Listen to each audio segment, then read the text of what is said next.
bin Malik, darajat dia dhaif. Darajat dia dhaif. Okey. Ada riwayat yang lain. Ada riwayat yang lain. Banyak riwayat hadis ni. Walaupun ni dhaif, ada lagi riwayat. Man hafaza 'alaiha kanat lahu nuran wa burhanan wa najatan yaumal qiyamah. Wa man lam yuhafiz 'alaiha lam yakul lahu nurun wala burhanun wala najatun wa kana yaumal qiyamati ma'a fir'auna wa hamana wa Ubay bin Khalafin. Hadis ni riwayat Ahmad juga, wa rijal Ahmad siqah. Kita kata siapa yang menjaga solatnya, nak jaga solat dia. Macam mana jaga solat? Jaga solat dari segi rukun dia, syarat dia, sempurna adab dia, sempurna khusyuk dia. Tu jaga solat. Syarat tu masuk waktu, menghadap kiblat, menutup aurat. Jangan semayang pun tak pakai baju, tutup aurat tak pakai baju, tak ada masalah. Maknanya jaga solat macam tu jaga. Macam mana jaga anak? Jaga anak. Jaga anak ni bukan jaga. Bagi dia makan, berok basuh. Mana? Dalam jaga anak tu bukan jaga anak, jaga sejaga. Tak. Dalam tu dia banyak. Faham tak? Ibarat jaga tu benda ayat mudah dia. Dalam tu merangkumi semua. Boleh? Okey. Dia kata mana tahu tadi? Okey. Siapa yang menjaga solatnya, maka solatnya itu akan menjadi cahaya bagi dia. Akan jadi cahaya bagi dia. Bagi dia tu dan bukti serta penyelamat pada hari kiamat. Jadi penyelamat pada hari kiamat. Dan sesiapa yang tidak menjaga solatnya, maka tiadalah baginya mendapat cahaya di hari kiamat. Bukti dan keselamatan pada hari kiamat. Malangnya dia ni akan bersama dengan siapa? Fir'aun. Duduk dengan Fir'aun. Duduk dengan Haman. Siapa Haman?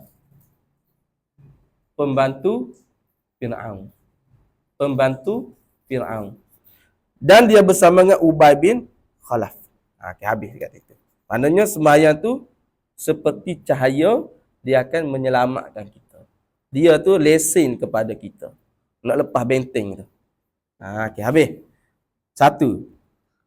Dan sebaliknya mafhum. Apabila dah sembahyang kita jaga macam ni akan jadi cahaya. Apa makna di sebalik dia? Mana dari segi sebalik dia? Mana? Dah kalau kita jaga sembahyang tadi dia akan jadi cahaya. Apa makna di sebalik tu pula? Kalau kita tak jaga dia, baca. Dan sebaliknya, sebalik yang tu cerita tadi. Orang yang tidak menyempurnakan sembahyangnya, orang yang tidak jaga sembahyang dari segi rukun, syarat sebagainya tadi, tidak jaga tu dengan macam mana? Dengan taksir. Tulis taksir tu maksud dia cuai. Tengok waktu asar, ada lagi masa beleng 10 minit lagi nak maghrib. Tak apa buat air kopi lah minum. Tengok drama. Drama cerita apa pukul 7? Pukul 6. Drama apa pukul 6? Lepas. Nasi kerabu untuk Abel. Kan tak? Habis tak? Jadi, tak apa 15 minit lagi. Habis.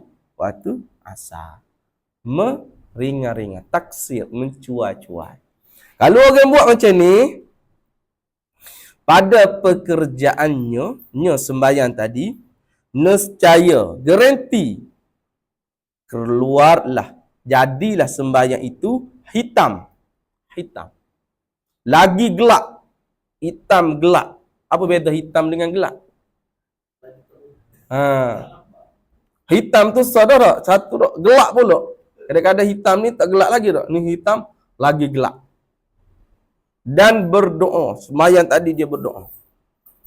Sembahyang tadi berdoa kepada tuannya. Dia berdoa kepada orang yang duduk sembahyang meringan-ringankan dia tadi, telah mensia-sia akan daku oleh Allah Maksudnya, ya Allah ya Tuhanku, orang ni telah meringan-ringankan, telah mensia-siakan Allah Taala. Seperti barang yang engkau sia-sia akan kami. Maksud ringkas dia, ya Allah ya Tuhanku, mu buat cua-cua lah kepada orang ni. Seperti mana dia duk cua-cuakan aku. Berdoa kepada Allah Subhanahu. Dah, kalau kita jaga dia elok, dia berdoa supaya kebaikan kat kita. Jadi, makna di sebalik dia, akas dia, kalau kita cuai, dia berdoa kepada orang yang tak jaga dia tadi, benarnya tak elok lah pula. Boleh? Okey, 5 minit lagi. Kemudian, digulungkan, dilipat sembahyang tadi. Sembahyang dia buat ringan-ringan tadi, kemudian digulungkan sembahyang yang hitam ini, sembahyang gelap lagi hitam ni, daripada pihak malaikat. Malaikat ni dia akan gulung solat tadi seperti menggulung oleh seorang akan kain buruk. Ambil kain buruk, busuk, kotor, maka dipukul akan muka tuan dia. Muka tuannya orang yang sembahyang. Habis kat situ. Jadi musannif kata, na'udzubillahi min syururi anfusina wa min sayyiati a'malina.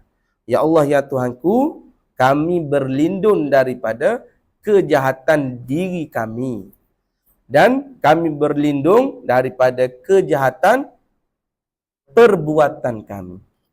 Tu doa tu. Na'udzubillahi min syururi anfusina wa min sayyiati a'malina. Okay, boleh? Faham tak? Hadis ni darajat dia dhaif. Tak ada masalah. Ni Syekh Daud kita bawa hadis ni. Okey, dia kata sikit lagi ni. Hadis khusyuk dalam solat. Hadis yang jadi dalil bahawa mesti kita ni khusyuk dalam solat. Hadis ni dan lagi pada hadis ni hadis muttarib. Muttarib. Muttarib. Benar tak? Hadis muttarib. Hadis ni dia ada banyak. Dia ada hadis sahih, dia ada hadis hasan, dia ada hadis hasan sahih, dia hadis dhaif, dia ada dhaif jiddan. Hadis yang tak dia panggil hadis maudhu'. Tu bukan hadis. Rekaan saja. Jadi hadis ni hadis muttarib. Darjat dia dhaif lah. Mana bercanggah. Tak apalah. Okay, dan lagi pada hadis ni riwayat Imam Tirmizi. Maksudnya, mafhum daripada hadis ni, sungguh sembahyang yang sebenar, bermula sembahyang yang sebenar, sembahyang yang diterima oleh Allah Subhanahu Wa Taala itu menetapkan segala anggota. Maknanya tetap khusyuk, fokus dalam solat dia tu, segala anggota dia fokus. Ada orang sembahyang tak? Bergerak lah macam mana tak? Macam mana duk menggaru lah, tak main janggut. Duk sembahyang. Macam mana? Kalau dia zahir macam tu dan dalaman dia macam mana? Dalaman dia. Contoh air tu keluar lumuk dekat luar. Adakah kita akan kata air dalam ni bersih? Mana? Okay, faham tak apa. Okay. Dan lagi pada hadis kata, sembahyang yang diterima oleh Allah Subhanahu Taala ni ialah menetapkan segala anggota, tetap fokus anggota dia dan kelakuan segala anggota dia tu, dan mengkhusyuk. Khusyuk. Apa maksud khusyuk? Tetap hati dia ni, aku duk sembahyang. Aku ni duk sembahyang. Itu maksud khusyuk. Dan mengkhudukkan dia. Khuduk. Apa khuduk? Tawaduk. Orang ni tawaduk. Merendah diri. Mengkhuduk ni memperlekeh diri. Mana ketika kita sembahyang ni jangan rasa riak. Jangan rasa aku ni, oh banyak aku sembahyang pada orang lain. Aku ni sembahyang paling sempurna. Jangan kita rasa diri kita ni tak ada apa-apa. Diri kita ni lekeh. Bukan diri kita ni lekeh maksudnya jeng kaedah. Maksudnya kita rasa diri merendah diri kita tak main. Jangan rasa kita riak apa semua tak ada.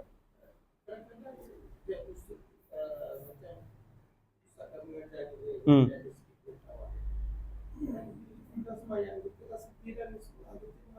Ha. Tak boleh lah. Memang. Kalau dah kita ada ilmu, kita tengok orang buat salah, kita akan cakap, aduh, sakit mata tengok. Tapi kita kena hilang. Ada. Aku ni sebenarnya masih banyak lagi kena belajar. Aku ni sebenarnya jahil. Aku ni sebenarnya lekeh. Ada. Jangan rasa, ni tak belajar ni. Ada. Pukul 8 tengok TV3. Pukul 9 tengok drama. Pukul 10 cerita apa pukul 10? Sekarang ni? Pukul 10 cerita apa sekarang ni? TV3. TV3 sekarang ni. Lelaki Melayu terakhir bila tak? Patah Hamid tak? Tu penggali kubur dah. Baby lady sister apa? Maksudnya tak apa. Oh, dia ni mesti ni. Orang duk kuliah dia duk tengok lelaki penggali kubur apa semua dah. Tak ada tadi. Hilang, buang. Aku ni jahil. Aku ni kena banyak lagi belajar.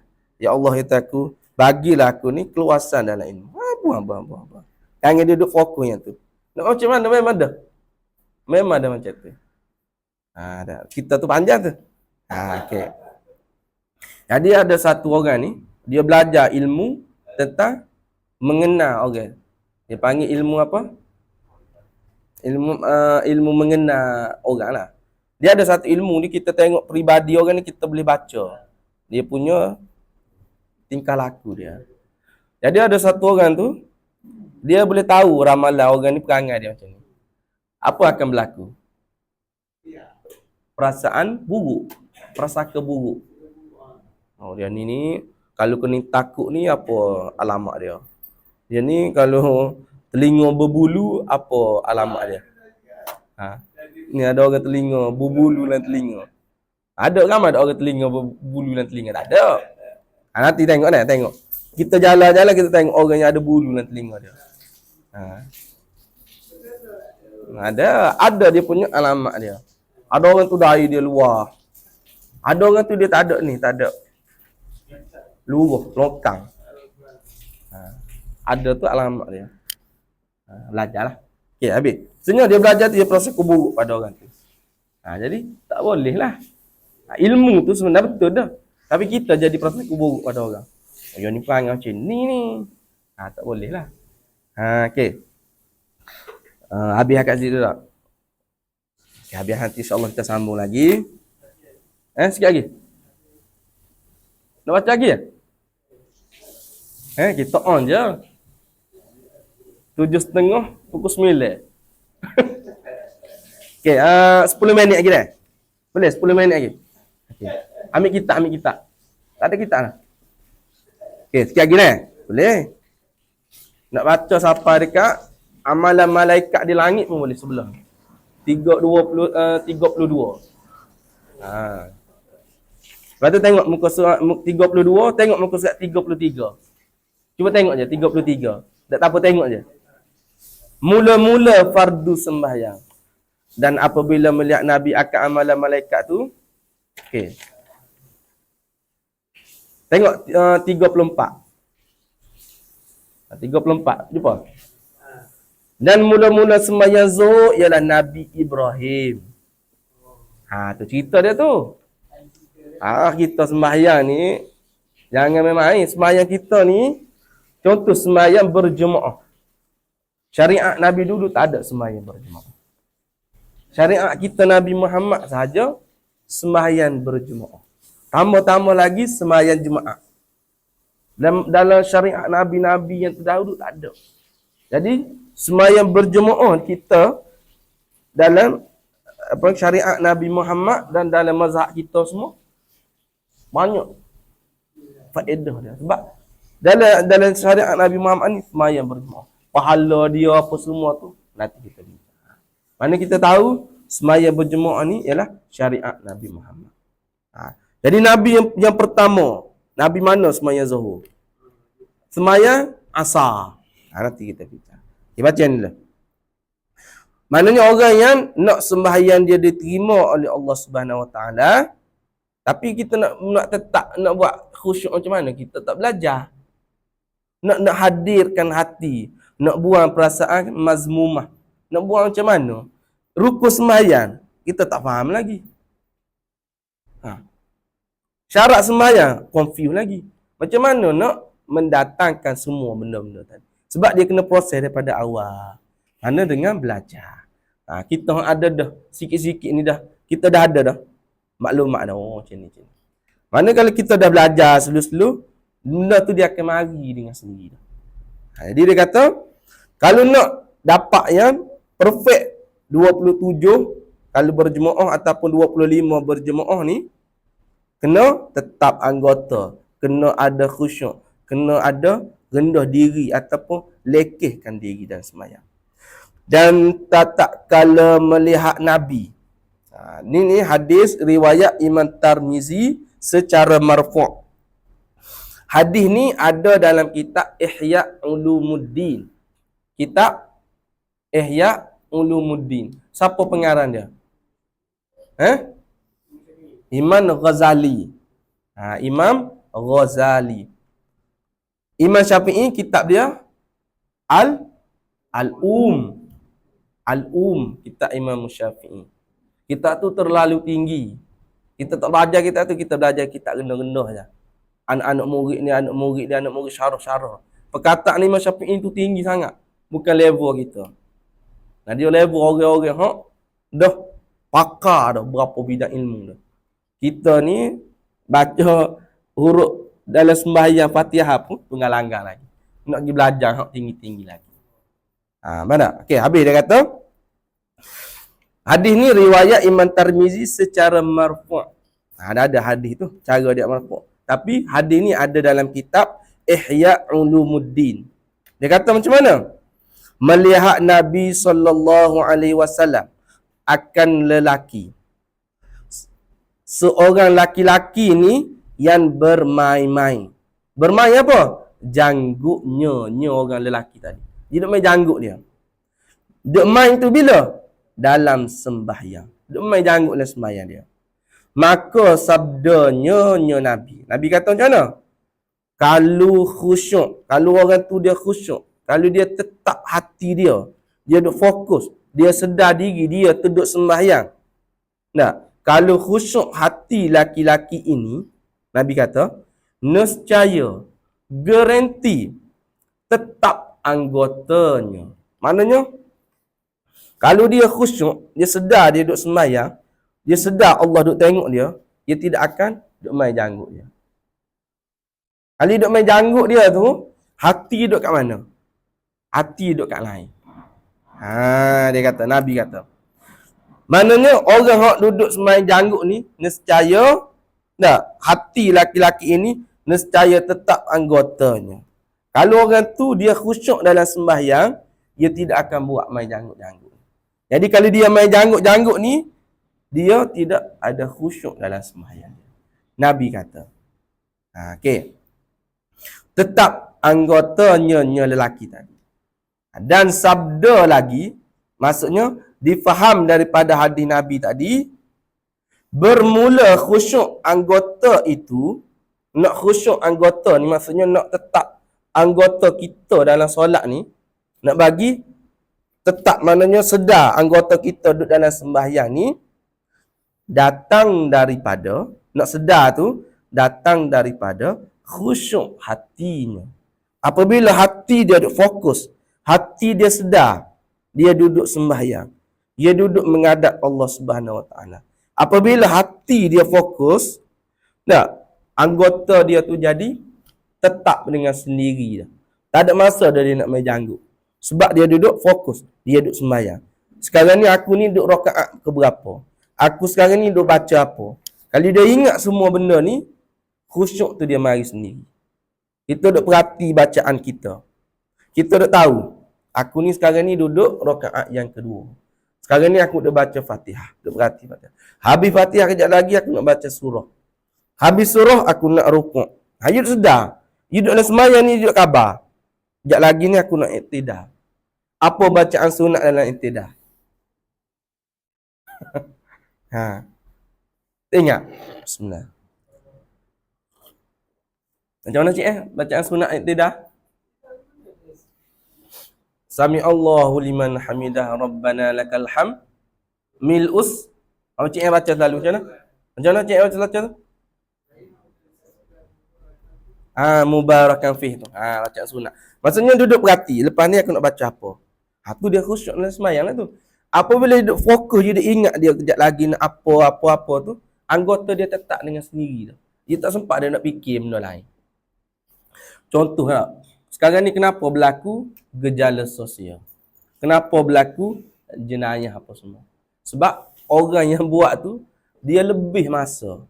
Masa dia nak isi tu, tak ada benda. Jadi dia pun fikir, nak buat apa Nak buat apa tu sebab masa dia ada. Ada pun kita orang yang pukul 7 pergi kerja. Pukul 9 balik. Jadi kita ada masa dah nak fikir. Kejap lagi aku nak buat apa? Ada masa tak? Tak ada masa sebab apa? Masa kita penuh. Jadi orang yang tak ada masa ni, bukan tak ada masa, orang yang masa lebih. Tahu masa lebih?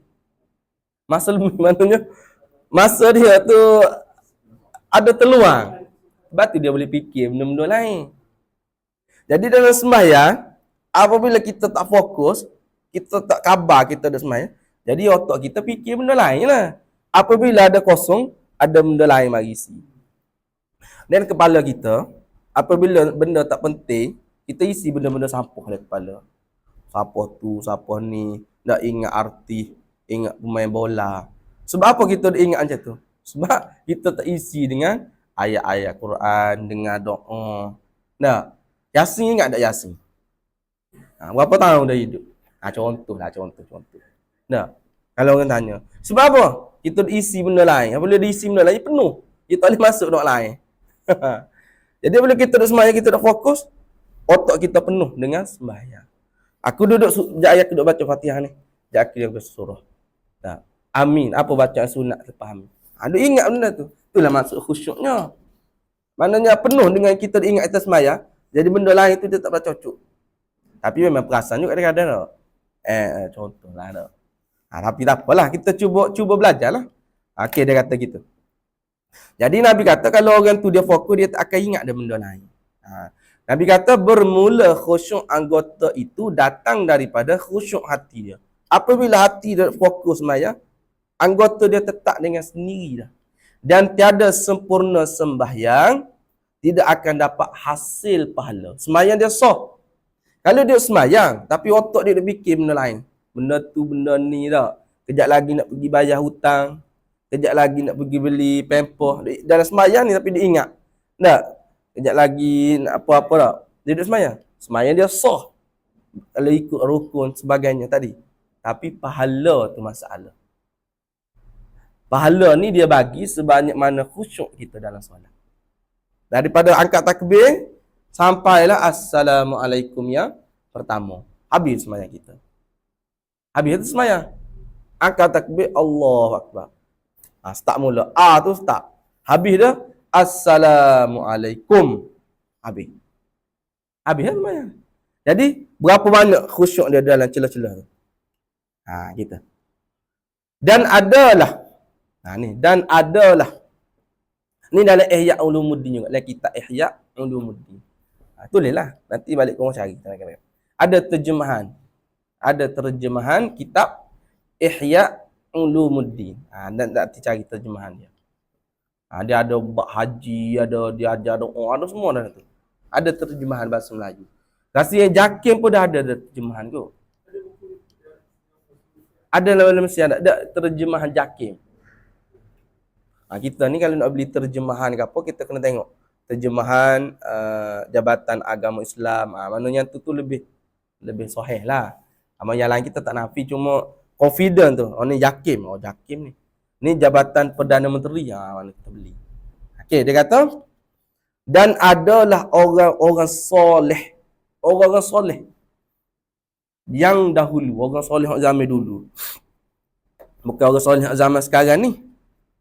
Dia. Maknanya orang hak soleh zaman-zaman dulu ni dia kata, yakni dalam kalangan selepas daripada zaman Nabi, selepas daripada zaman Nabi wafat 300 tahun.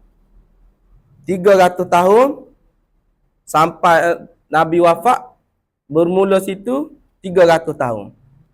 Celah-celah tu dia panggil salafus salih. Salafus salih. Orang-orang dekat dengan Nabi, dengan para sahabat. Jadi orang-orang soleh ni nak lingkungan 300 tahun selepas daripada Nabi wafat. Salafus salih nama dia. Ni kan kita panggil ni orang salaf. Ini pendapat khalaf. Ni dalam kita dalam ayat-ayat Al-Quran ni dia ada pendapat salaf, dia ada pendapat khalaf. Yadullah. Allah ni ada tangan. Apa salaf kata? Apa khalaf takwil? Yang tu kita kena belajar semula. InsyaAllah ada kitab dia. Allah ada mata. Ada kata Allah ada mata, tapi tak sama dengan mata-mata manusia dan sebagainya. Salah tu terjemahan gitu. Nanti kita belajar kitab tu insya-Allah. Kitab tu nama apa nama tu? Ahlussunnah wal Jamaah. Ingat nama kitab tu. Insya-Allah kitab karangan Ayaddin Sekam. Mana orang-orang soleh zaman dahulu ni sehabis-habis khusyuk pada sembahyangnya ni orang soleh. Maknanya apabila dia sembahyang habis ring dia khusyuk. Dia mendatangkan, menghadirkan hatinya ketika sembahyang tu dengan sehabis-habisnya ring. Fokus dia duk sembahyang. Hingga dia duk fokus, sehabis-habis fokus ni adalah mereka itu, setengah daripada mereka itu orang soleh yang zaman dahulu ni, di tengah sembahyangnya, di tengah-tengah sembahyangnya, setengah daripada mereka itu datang burung. Burung mari hinggap di atasnya. Burung mari hinggap. Mari duk lepok, burung mari duk lepok. Duduk apa? Duk mari relax. Bertenggik. Di atasnya orang setengah daripada orang soleh zaman dulu ketika dia duduk sembahyang. Kerana apa burung tu boleh mari duduk bertenggik, mari duduk lepok? Sebab apa? Burung itu menyangka burung tadi tu akan pagar. Ni pagar ni. Tuh pagar. Tahu tuh pagar? Kalau orang buat pagar tu ada tuh dia kan? Jadi burung mari hinggap tu, burung boleh sangka ni tuh pagar ni. Burung boleh sangka. Sebab tetap anggota. Kita duduk semayang tak? Mata gatal mata lah. Kejap-kejap gatal telinga. Tak? Kejap-kejap gatal belakang. Tak? Betul tak? Macam mana tu? Kok saya seorang rasa macam tu? Tak? Betul tak? Duduk semayang kejap tak? Rasa ada tulang celah gigi lah. Ada kulit cili tak? Kulit lada lah celah gigi. Saya lah. Orang lain tak tahu. Wallahualam lah. Kita duduk semayang tu kita boleh. Benda ni lah gigi ni. Lekat kulit apple ni. Makan apple ni. Kita duduk semayang tapi boleh pergi jauh makan apple sebagainya.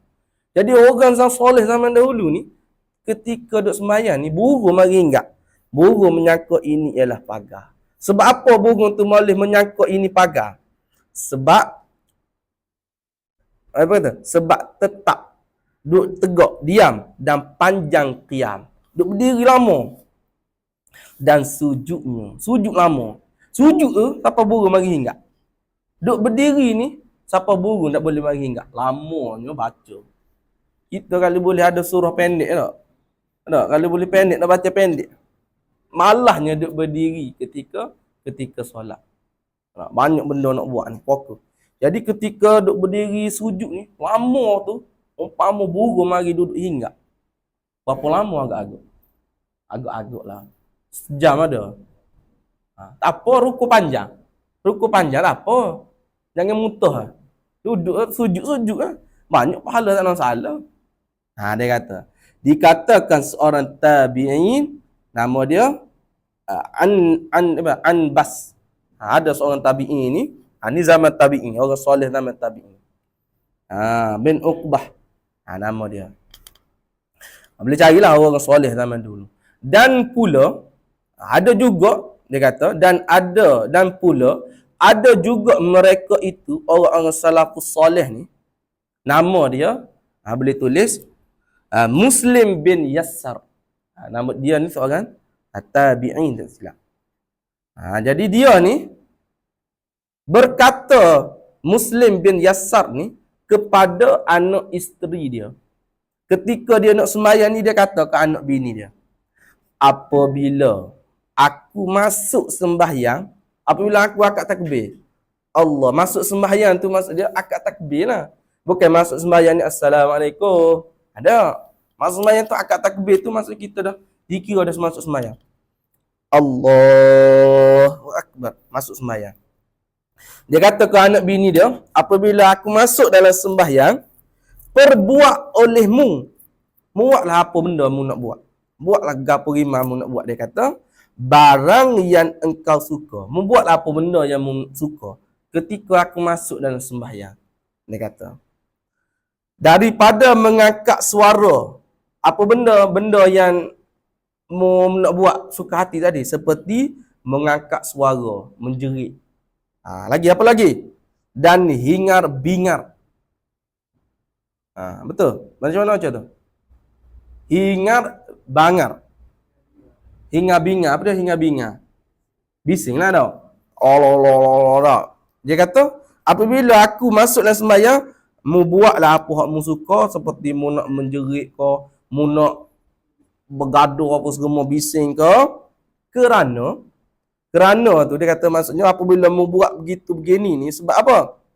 Sebab aku dalam sembahyang ni tidak sedar. Tak sedar. Apa maksud tak sedar? Maksud dia, ketika dia duduk sembahyang ni, hak mu nak buat apa benda tadi tu, benda tu tak masuk dalam kepala otak aku. Aku tak sedar dah. Aku tak ambil peduli dah. Aku tak, apa panggil? Tak ambil pok dah. Hati aku ni tak pergi dah kat sana. Aku tak sedar dah, dia kata, dan tiada dengar perkara itu.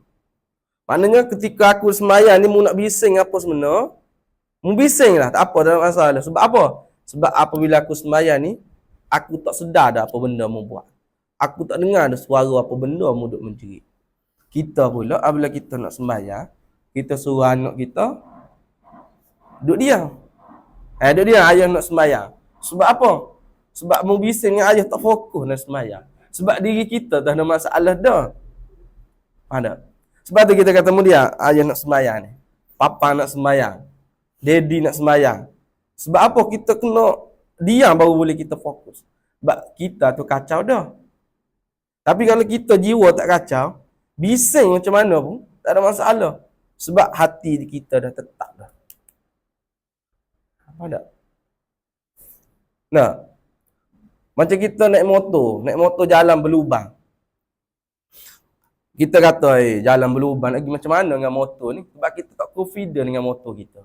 Tapi kalau kita confident motor kita, tayar besar, ada angin, tak ada masalah. Gunung pun aku berani.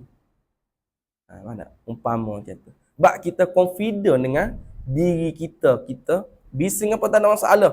Aku confident, aku sembahyang ni, aku akad takbir ni, aku akan terus fokus. Aku duduk sembahyang. Mana jalan berlubang tak ada masalah. Motor aku yakin dengan motor aku boleh pergi. Ada lubang ke, ada paku ke, tak ada masalah. Faham tak? Umpama dia macam tu. Okay, habis. Dia suruh biasa baca lagi, kita baca. Dan adalah setengah daripada sahabat Nabi. Tulis nama dia Abu Talhah. Abu Talhah. Sahabat Nabi ni sembahyang ia dalam kebun. Talhah ni, dia duduk sembahyang dalam kebun. Abu Talhah ni. Di dalam kebun. Kebun apa? Kebun tamarnya. Kebun tamar Abu Talhah ni. Maka terbang burung daripada satu pohon kepada satu pohon. Burung kemari terbang. Burung apa tu? Burung cak-ciak ke apa? Burung terbang. Burung merpati. Burung terbang. Syutuk. Syutuk. Satu dahan ke satu pokok kepada satu pohon. Satu pohon kepada satu pohon. Lepas tu menilik-nilik ia. Abu Talha pun duk tilik. Ada berapa ada sayap Ada berapa ekor? Duk tilik burung tadi. Nah. Dan menilik-nilik ia Abu Talha kepada burung tu. Hingga melalaikan dia. Jadi lara dia. Duk payah tengok ke burung. Mulut baca. Tapi otak duduk kat burung. Burung ni warna hitam. Paruh dia macam ni. Duk gambar burung dalam kepala dia. Tak? Melalaikan dia sahabat Abu Talha ni. Lalai daripada apa? Daripada sembahyangnya. Dia sembahyang tu lalai dia rakaat dia, teringat dia. Maka apabila ia sedar dirinya, dia khabar dah bahawa dia ni jauh dah. Teringat dia duduk sembahyang. Duduk tengok ke burung tadi. Apabila dia sedar diri dia tu, dirinya Abu Talha tu daripada lalai, dia ni tak khusyuk lah ni, dia kata ni. Susahlah hatinya. Serabut perut. Lagi apa lagi? Kerabu perut. Colek perut. Banyak perut ni. Jadi dia rasa serabut. Kita tak khusyuk, tak serabut lah. No. Serabut khusyuk lah. Ada hal lah. Jadi sahabat Nabi ni rasa tak khusyuk tu susah hati dah. Gelabah dah. Rasa tak sedap duduk lah. Tahu tak sedap duduk. Serabut otak ni. Dia kata, maka diwakaf akan kebun itu. Wagi wakaf kebun tu. Tak kecil banyak. Kebun ni telah melalaikan aku daripada sembahyang. Aku mewakafkan kebun ni. Kita macam mana agak-agak? Dia tengok sembahyang sambil tengok TV. Tengok TV. TV ni melarakan aku daripada. Ambil TV nak wakaf. Kita tak lah sampai macam tu tak. Tapi sahabat Nabi ni dia rasa bersalah. Dia kata, maka diwakaf akan kebun tadi, kebun tamar dia tadi. Kerana apa dia wakaf? Kerana lalai dia daripada sembahyang. Mana kebun tadi menyebabkan dia ni khusyuk, hilang khusyuk kepada Allah Subhanahu Wa Taala. Sebab kebun itu, dia duk lihat burung tadi lah kebun tu menyebabkan dia lalai daripada sembahyang. Ini tak ada bawa kebaikan pada diri aku ni. Nyah daripada aku. Dia pun wakaf ke kebun dia tadi. Dan begianglah kelakuan orang soleh. Lagu tu lah. Cara lagu tu lah. Perangai macam tu lah. Keadaan khusyuk orang-orang soleh yang zaman dulu-dulu. Kalau benda ni tak boleh fokus kepada dia, nyah dia daripada diri dia. Dia tengok sembahyang, tengok telefon. Telefon ni baru beli tak? Pro Max apa? iPhone sekarang yang terbaru. 15 dah. Telefon ni baru tukar dia punya irama tu. Duk dengar sembahyang. Telefon ni telah menyebabkan aku lara daripada sembahyang. Nyah daripada aku. Tapi kita tak lah tak. Tapi sahabat Nabi buat macam tu. Cuba kita hayati. Contoh dia. Dia kata, duduk tengah sembahyang ni ingat kereta aku baru beli aja tu. Kata aku baru ambil ni. Nyah kereta daripada aku. Jalan tak habis? Okey, gorai lah. Okey, habis. Dia kata, kerana mereka itu, orang-orang soleh zaman dahulu ni, kenapa dia buat macam tu? Tahu sembahyang itu sangat besar kelebihannya. Sangat tinggi darajat dia. Di sisi apa darajat dia tu? Di sisi Allah dan juga Rasulullah. Rasulnya Rasul Allah Ta'ala. Sayyidina Abu Bakar ni, Abu Bakar As-Siddiq. Kenapa nama As-Siddiq? Sebab dia membenarkan Isra' dan Mi'raj. Orang lain tak percaya, dia orang percaya. Tak? Lepas tu, Nabi pun soal dia balik. Tak? Mimpi dulu tu dia kata, Nabi kan, Siddiq. Gelaran dia disebabkan dia Isra' Mi'raj tu. Abu Bakar ni, Sayyidina Abu Bakar Siddiq ni dalam solat ni seperti turuh pagar. Dia duduk sembahyang. Dan Ibnu Zubair. Ibnu Zubair. Apa Ibnu Zubair? Abdullah bin Zubair. Abdullah bin Zubair ni kalau dia sembahyang seperti dalam pokok. Mana dalam pokok tu macam mana tak cakap? Duduk diam, tak gerak dalam pokok. Dah. Dan setengah daripada orang soleh ni, yang khusyuk dalam solat ni seperti Amir bin Abdullah, seorang tabi'in juga. Ahli Basrah. Dia ni seorang yang zuhud. Apabila dia solat, anak dia, isteri dia duk buah, duk bising. Apabila dia sudah sembahyang, apabila anak dia tanya, ayah dengar tak apa pun? Oh, aku tak khabar. Aku tak tahu apa yang berlaku. Macam dia hilang di dunia tu sekejap ketika dia duduk sembahyang. Wallahu a'lamu bisawab.